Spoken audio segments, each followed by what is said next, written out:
Welcome back to Snippet Coder, and we are back with another video. This is the second video of our series of snippet series, and this video we will learn about how to open in-app browser from our Flutter application. So this is our application, and here the button to open the in-app browser. If you click here, you can see here we are getting the linear progress indicator, and then we are opening that YouTube website from our Flutter application. And if we go back and if we again click here, you can see here that progress bar is running and we are getting the result here. So before starting the video, if you are new to our channel, subscribe the channel by clicking on the subscribe button and click the bell icon to get notified about our latest videos. Thank you.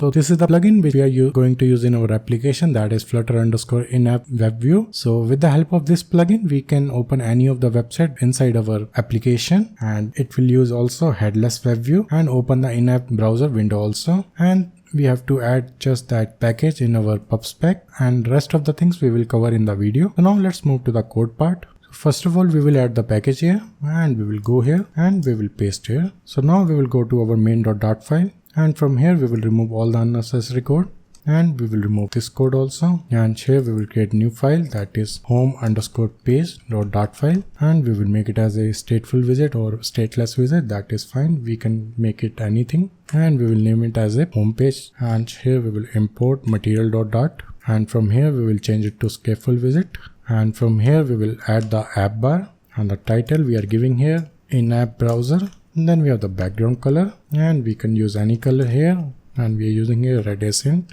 Then we have the body part here, and we are using a container. And then we have the child here, and here we will put one text button to open our in-app browser. And here we have our own press event, and here we have the child here, and we are using a center widget to show the button inside the screen. Then here we are putting here text widget, and we are putting here open website as a text name for that button. And then we have the on press event, and here we are using navigator.push. Then we have the context here, and the route we have to put here material page route. Then we have the builder, and here we will put context, and here we will open that page, and we will create new page with name of in-app browser page. And here we will go and we will make new page, that is in-app browser_page.dart file. And here we will put, and this one we are making as a stateful widget because we have to change the state of our progress bar when the page is loading. For that reason we have to use stateful widget and all. And the name of the page we are putting here in-app browser page, and we will link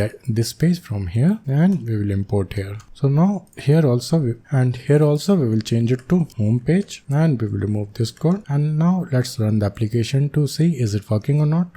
So here we are getting the error because that library is compatible with the minimum SDK version of at least 17 for the Android. So we have to go there in our Android folder, and there we have app folder. And then we have our build.gradle, and there we can change the version here. And here we have that min SDK version, and we have to change it to 1.7. So now reload the application to see is it working or not. So here we are getting the application, and if we click here, that page is working here. So now let's modify that in-app browser to implement the functionality. So here we have the page for in-app browser page, and here we will create one variable double type of _progress, and it will give us that progress, how much page is loaded. Then here we have to create that variable for web view, and here we have in-app web view controller web view, and here we are using the null safety. For that we have to put here late modifier. By putting that keyword of late, we promise that it will be non-nullable at runtime, and that help us with some compile time guarantees and all. For that reason we use late here. Then here we have to create that global key for our scaffold state is equal to new of this. And here instead of putting a container, we will put a scaffold widget. Then we have to provide a key here, and the key we are using here scaffold key.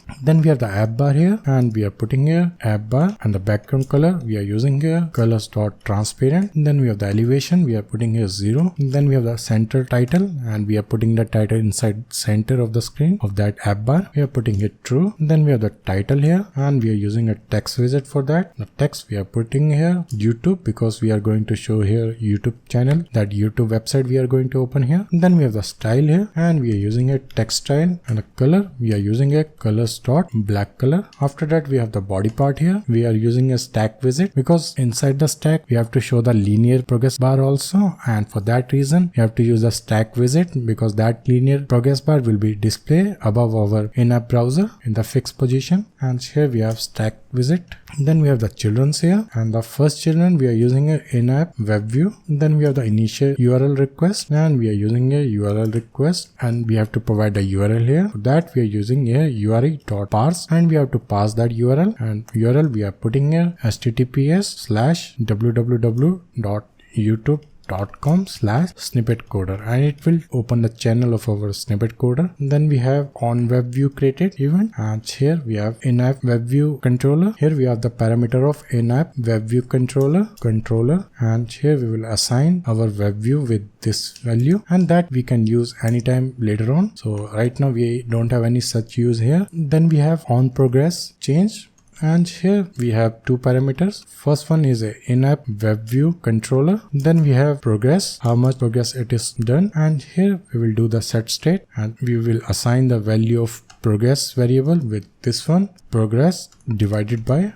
100. So whatever the progress we are getting here, we will divide that with 100, and we will assign that value with our this variable, and that variable we will use here for showing our linear progress bar. And after in-app browser, here we will show our progress bar also, and here we will check if progress is less than 1. Then we will show here size box, and here height we are using a 3, and the child we are using here linear progress indicator, and here we have to provide the value, and the value we are providing here underscore progress. Then we are using here progress color here, and for that we are using a theme of context dot accent color dot with opacity 0.2. In the else condition, we will show here empty size box. So what we are doing here, we have created one page for in-app browser page, and there we have created one widget with that scaffold widget, and there we are providing a key, and then we have the app bar here just for showing that name of the website we are showing here. Then we have the body here.